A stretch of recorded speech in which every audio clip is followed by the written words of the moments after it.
Welcome to Vulnerability, Introspection and Growth, the podcast where we explore the beautiful, messy and transformative magic that happens when we dare to go within.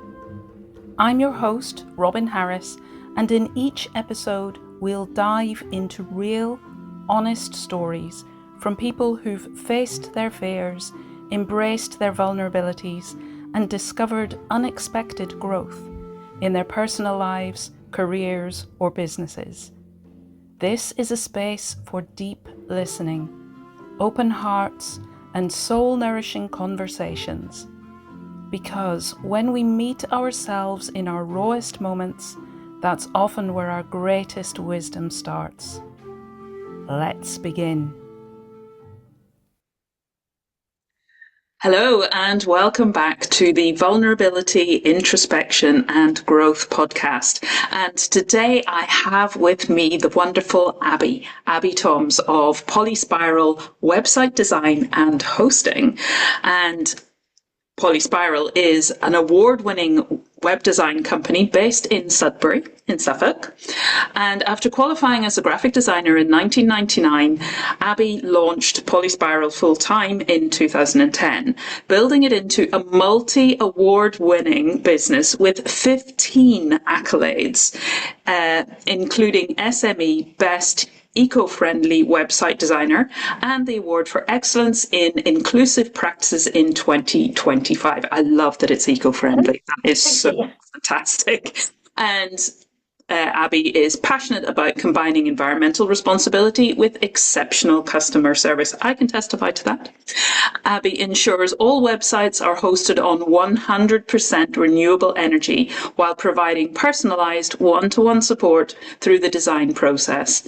A Best of Sudbury member since 2014, Polyspiral has earned 362 positive reviews, reflecting Abbie's commitment to client satisfaction.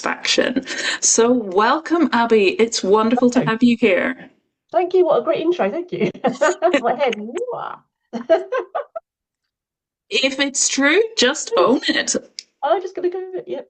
Yeah, absolutely. Just celebrate it. So I'm starting each of these podcasts with 3 questions, which are basically to help people who might be watching to decide how good a fit is this? Keep watching. This is going to answer some questions, some interest that you have. The first of these questions is, what makes your story relatable for others? I thought about this and I think I wrote an answer and now I have to think about what it was. I think because I'm human. I think when I worked for people with a medical condition, I had ulcerative colitis in my mid-20s. I often felt quite torn between working with people and trying to commit and then struggling occasionally with my health, which, what, everybody does. Everybody has a real life. It might not be you that's struggling with your health. You might have a loved one, a child, when you're working full time or you're running a business. But it happens to everyone. Everyone has something going on in their lives. That wonderful quote by, I think, Robin Williams, when he said, everyone is fighting a battle you know nothing about. That's real for everyone. Everyone is on their own roller coaster and it's all doing different things. Absolutely.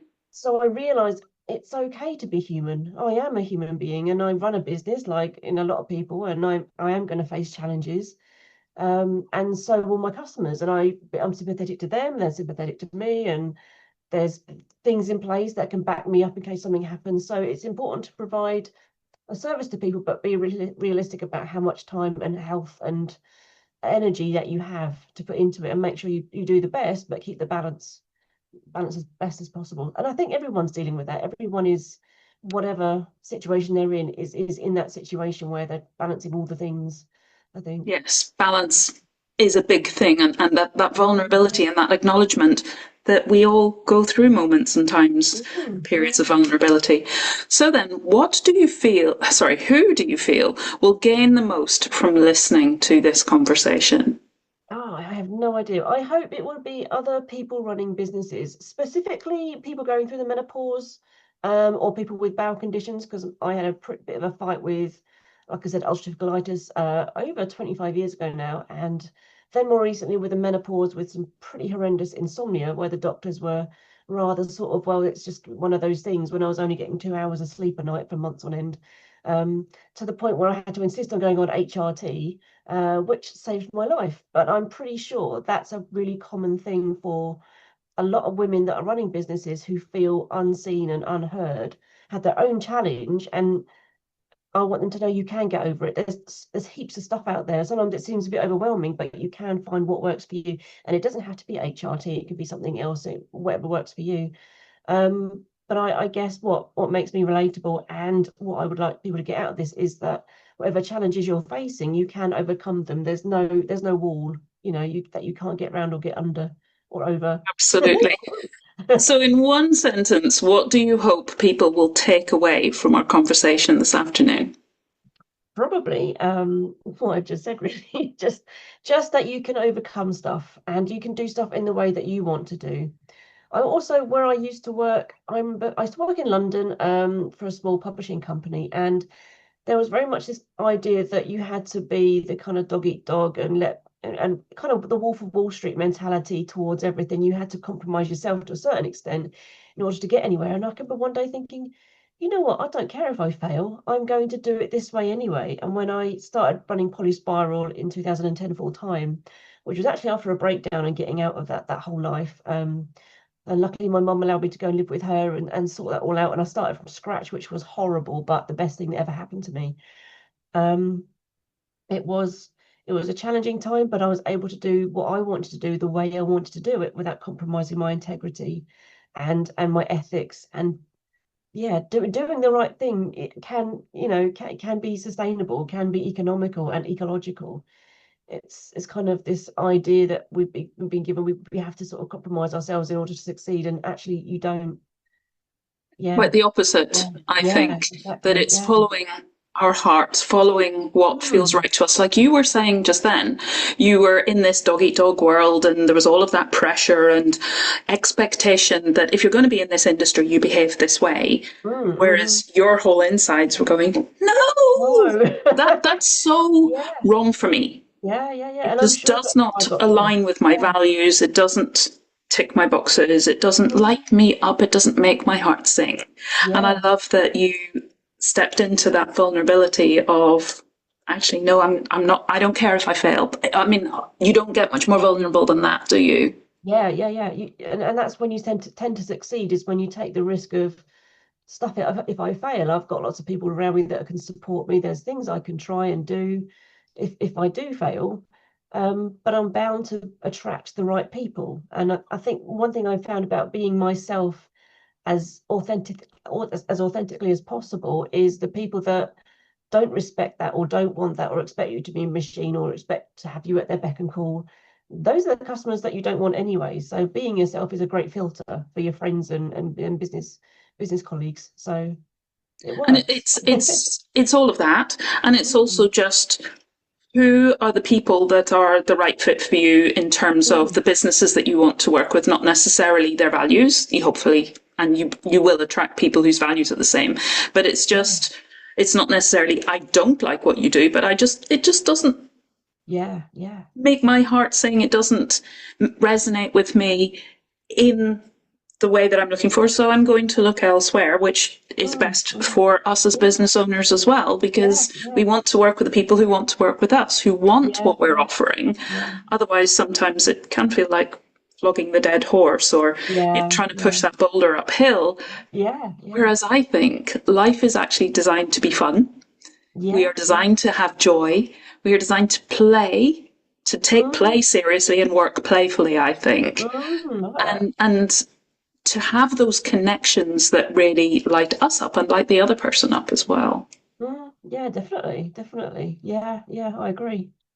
Yeah. So, what would you say was the thing that helped you most going through that transition, stepping away from that world and then going on to create Polyspiral? I think it was just the disaster that was working in London with people that I've still got a couple of friends from that company, but most of the people I worked with, there was a lot of, backstabbing and just an incredibly toxic culture that we all worked through. It was the push out of something negative, and then discovering people once I made that jump, which was terrifying, and I had to start all over again, which I never thought I'd have to do, meeting new people, that had a completely different mindset, that really, really helped. And a friend I made quite early on, as a random Facebook friend request, my friend Carrie Parkin, I met her. She's just lived down the road from me, and we met. And she said, "Oh, have you heard about the law of attraction?" I went, "Yeah." And then I realised I hadn't. She explained that all to me, and I was like, "Oh, that's interesting." And then I went on my own journey into that, and quite interested in. And then there is a neuroscience to the law of attraction to a certain extent, but as long as you're authentic and kind and go about it in an ethical way, it can really work for you. And that was such a completely different mindset change from this whole negative. It's almost expectation you've got to work for people and be miserable until you retire. This kind of grindstone, almost like slavery mentality towards work that we've been brought up to have in our culture, that is probably doing so many people a lot of harm. It's probably costing the NHS unknown amounts of money, where people are ill in ways they probably didn't need to be. And that But is yeah, the scourge of our modern day society, isn't it? Because it there are is. so many conditions that people are experiencing that maybe there's a lack of understanding and explanation as to where they come from. So ulcerative colitis Mm, being one, absolutely. fibromyalgia, a very common one, just chronic fatigue, but Yeah, that's such a yeah, broad, horrendous. Yeah. yeah, such a broad diagnosis or label. And Mm, there's the book by Gabor Mate, uh, yes. um, the myth of normal trauma, illness, and Oh, healing in a toxic culture. And that's exactly what he's talking about, yeah, the yeah, toxicity, like you mentioned the word yeah, yourself, the yeah. toxicity of the culture in which we live, because it isn't serving us. We are pushing against who we Mm, are designed to be. We're not then yeah, bringing the gifts that we yeah, have, because I yeah. strongly believe every individual has their own unique gifts to share with the world. And if we're trying to Mm, be somebody else, we're being a second class them, and we're not being a first class us and yeah, sharing those yeah, yeah, gifts. yeah. And what you were saying there about that push, push, push, and creating all of that dis-ease that's coming out in Yeah, physical conditions, emotional yeah. conditions, etc. I'm listening to a wonderful book, Leading Beyond the Numbers, by a friend of mine. I was on her podcast years ago, Susan Ní Riordan. She's from Ireland. And she was mentioning how we work, many of us, most of us, on a 5-day week. So we go Mm, into work Monday through to Friday, just slogging through, gritting our teeth.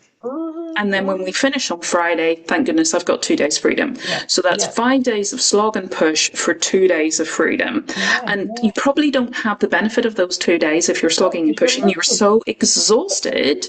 Yeah, well, And what kind of a return on investment is and you've that? got to Five days do for all the two. housework and everything else. You've got to fit in Yes. the weekend, and you've got Yes. to book a doctor's appointment. You've got to hope they're, dentist Yes. and all the appointments you've got to do. Yeah, it's just, yeah, no, not doing it now. Work life balance. Yeah, yeah, yeah.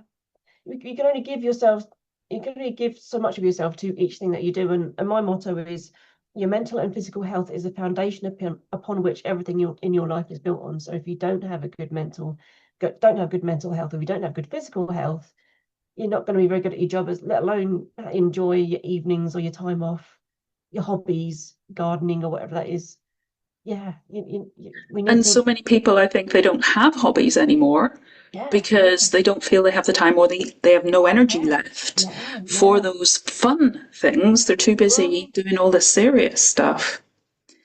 But you yeah, definitely. mentioned about leaving the job you were in, that rat race, and then Mm, feeling like you were going back and starting all over again, yeah, and yeah. how kind of scary and Oh, vulnerable it's that awful. was. What Yeah. do you feel was the biggest learning that you got from taking that step? I don't know. It was learning. It was such a strange time because I felt like I lost everything. I didn't lose everything. I didn't lose my home. I still had a roof over my head. Still had food, still had my mum and dad, made loads of new friends. I think I think it was letting go of a lot of negativity and realizing a lot of the ways that I was thinking were not genetic or were not learned, well, that were learned that I could unlearn. and unlearning a lot of pre-programmed stuff that was sort of loaded in there throughout my life through influences from school, maybe through, family members. Um, yeah, it was a really terrifying time, and it was extremely vulnerable. I felt like I didn't even own my own home. I didn't have a car. I didn't have a husband.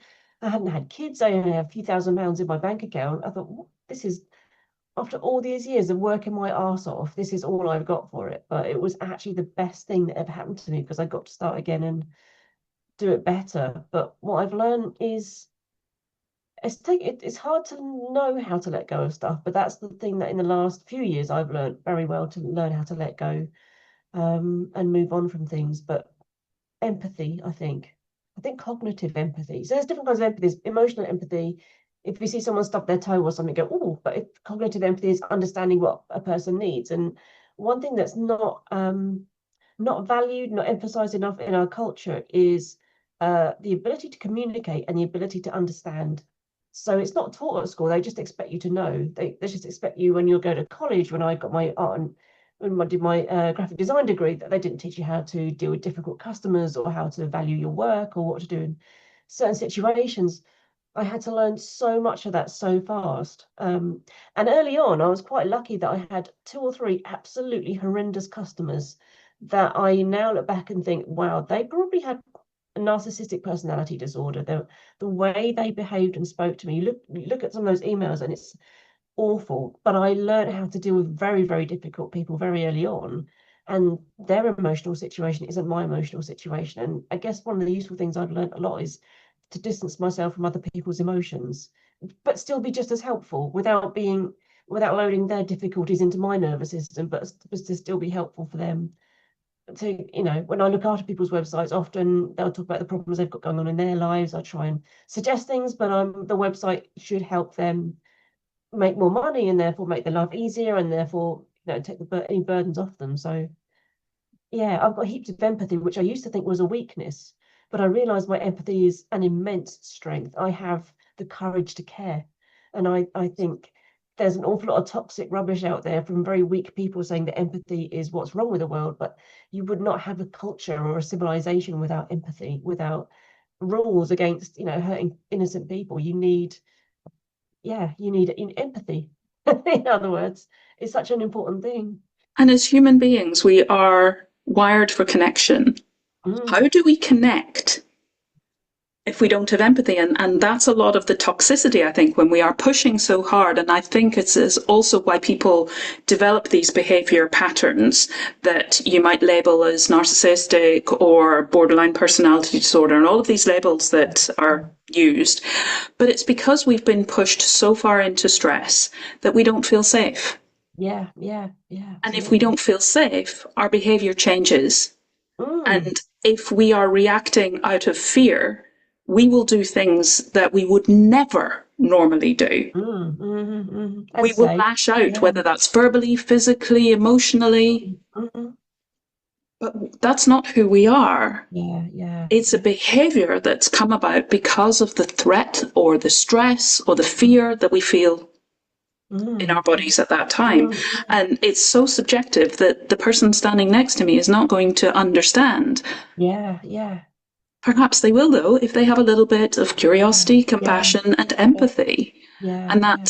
that ability to step back. And you were talking about other people's drama. My husband has this amazing saying, which he picked up somewhere, that not my circus, not my monkeys. Oh yes, I've heard that recently. Yeah. Yeah, yeah, That yeah. we Someone else can said that to me. actually Yeah, just step back. It's just drama yeah, that yeah. I can just be an observer of. I do not have to Mm, actually be within. I can be like yeah, the person watching the movie, the person watching the play. I'm yeah, not yeah, in it.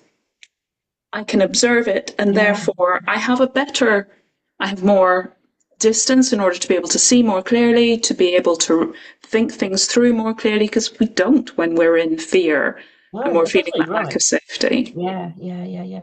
And as a website designer looking after several websites, and occasionally things go wrong. It's a horrible thing to admit, but your car goes wrong. You get a new car, it can go wrong. Websites are no different. And I had a customer years ago who was very upset about a problem with the website. There was an update that broke something. And I can be writing a lot of emails reassuring her and feeling very worried about her being very worried. But I needed to devote my energy to fixing the site, which I did, and it was fine eventually. But it got me thinking about the role that I play in all of this. And I realize obviously what I do isn't like landing an aircraft. It isn't as difficult as that. But you wouldn't allow, all the passengers into the cockpit to tell the pilot to just make sure you land safely. You leave him alone so he or she can land the plane safely. You leave them alone. That you want that pilot to be calm.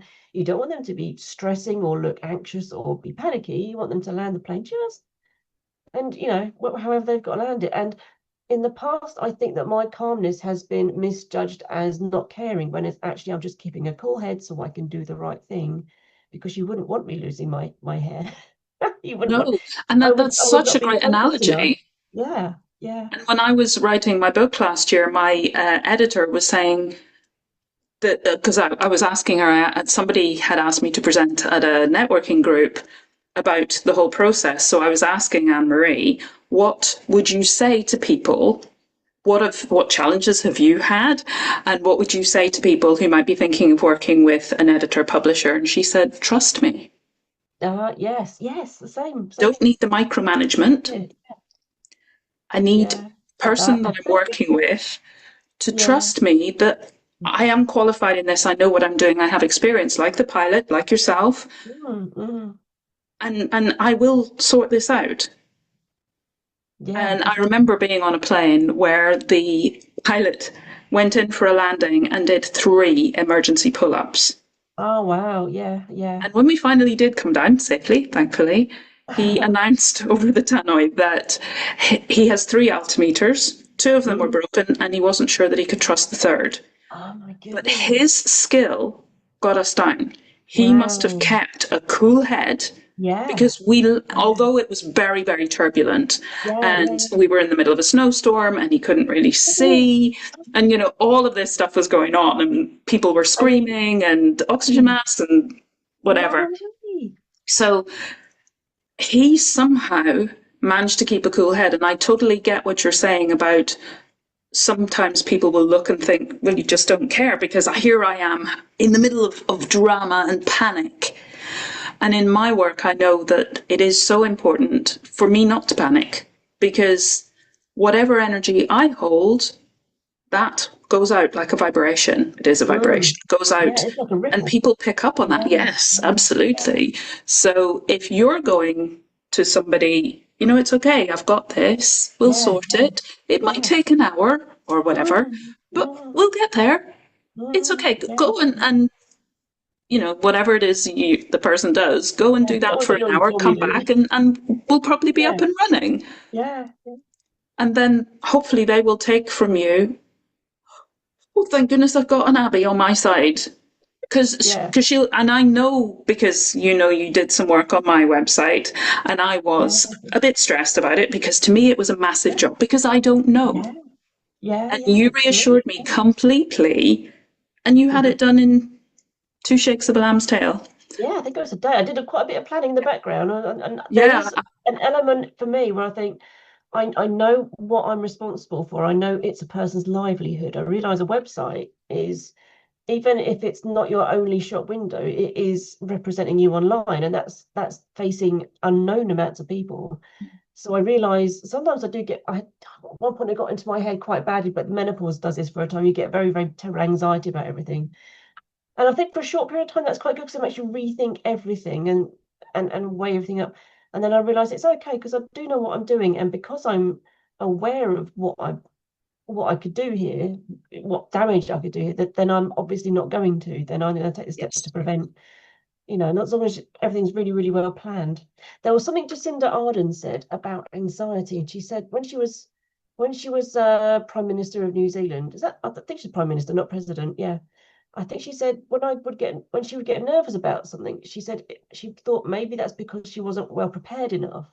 So she would always make sure she was really well prepared before she went into anything to stop the anxiety. And I've often thought about that. So do I feel anxious because I've forgotten something or I feel unprepared about a thing? And then that's the thing you need to focus on to be prepared for, if you see what I mean. And I've And often thought also, about once that. you have prepared, you can reassure yourself, I don't need to be Yeah, anxious yeah, because yeah, I'm actually prepared.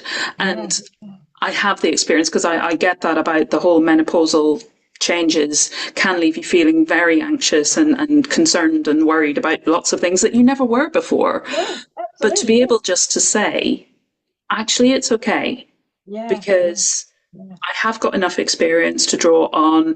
And if it doesn't go to plan, I will have a plan B that I can pull out Mm, because of my experience, because of the due yeah, yeah. diligence or whatever that I've done. Mm.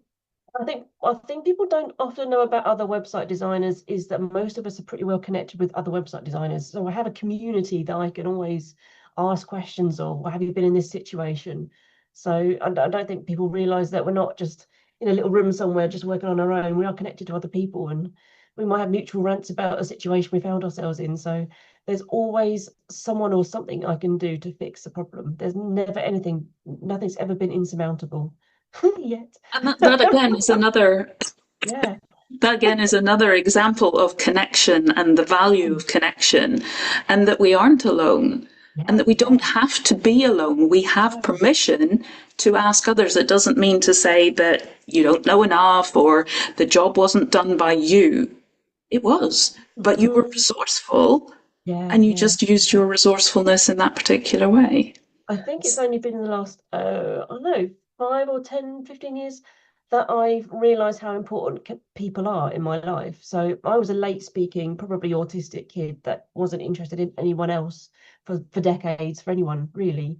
And I think running my business has made me feel so connected with people I have so much in common with that I've learned to value relationships on so many levels, emotionally, intellectually, that yeah, you're absolutely right. The connection to people is so important. Yeah, I interrupted So, myself. just as we prepare to wind this down, what one thing would you like people to take away from our conversation? That nothing is insurmountable, that any problem you're dealing with will pass, that everything is temporary. Don't ever think of happiness as being temporary, but any problem or difficulty you're struggling with, it will pass, and there will be a point where you'll look back on it and go, "Oh, I figured that out." And then when you come across another problem and you're in the thick of it and you're thinking, how am I going to get out of this? Remember that there were other problems in the past that you felt overwhelmed by, that you thought you couldn't overcome, that you did, and this will be one of them. That's I that's my love that. conclusion. And I love how all the way through the stories that you've shared today, and you said it yourself, the worst thing that ever happened turned into be one of the best. And Yeah, that whole thing of going back and starting again actually does give us that clear space to do it the way that we want to do it this time, because maybe originally we were shoehorned down a way that we didn't want to, or we got into a rut and a direction that we didn't want to go, whether that was, careers advice at school or parents or the job that we first took. So I love all that you have shared today, Abbie. Thank you so much. Lastly, would you just let everybody know where they can find you, how they can connect with you? yeah, sure. You can find my website, polyspiral.com. That's polyspiral.com. But you can find it all over social media. Just find me there, and I'm happy to chat with people about their websites and logos and anything else, really. Wonderful. And I will share Abbie's links below this video. So thank you so much for tuning in. I hope you've enjoyed this episode and feel free to share. And I will see you next time. Bye bye for now. Thank you for joining us for this episode of Vulnerability, Introspection and Growth. I hope it's given you a moment to breathe, reflect, and perhaps even see your own story with a little more compassion. If you find this conversation meaningful, I'd love it if you'd share, subscribe, or leave a review. It helps others find their way here too. Until next time, take gentle care, and remember, the journey inwards is where the real growth begins.